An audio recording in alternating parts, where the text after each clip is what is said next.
As you know, the king is the most important piece in your chess army. Protecting your king from attack is how you keep from losing the game. Because it's so important, there's a special move called castling, which you can use to put your king in a safe place. Castling is the only time in which you're allowed to move two of your pieces, a king and a rook, in one move. Here's a board setup with only the white king and the two white rooks. You can castle either to the king side, which is called castling short, or to the queen side, which is referred to as castling long.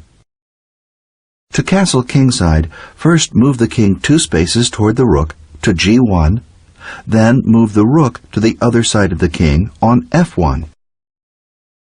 To castle queenside, do the same thing. Move the king 2 spaces toward the rook to C1, and move the rook to the other side of the king on D1. From black's point of view, this is castling kingside, and this is castling queenside. In a game, castling moves the king away from the center of the board, where it's more vulnerable to attack. Note how much safer the two kings are after they castle. Here, white castles queenside, and black castles kingside. It's usually a good idea to castle early in a game, both to protect the king and give the rook a chance to control the center files. There are 4 important rules that govern castling. Rule number 1. The king and the rook may not have moved from their starting squares. In this board setup, white cannot castle to either side because both rooks have moved from their starting squares.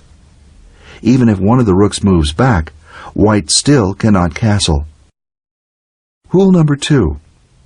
All of the spaces between the rook and the king must be unoccupied.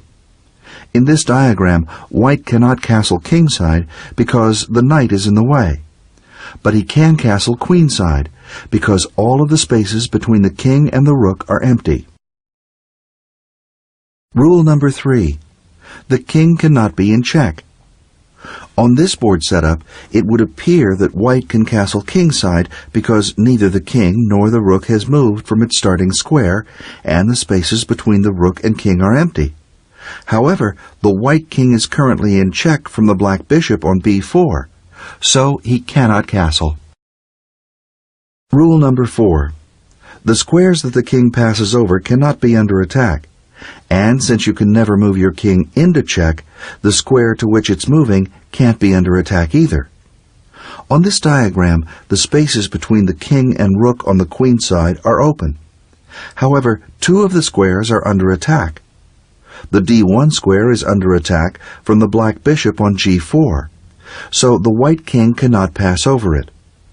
And the C1 square is under attack from the rook on C8, so the king cannot land on it. Again, the 4 rules governing castling are: 1.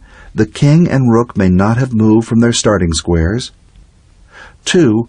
All the spaces between the king and rook must be empty.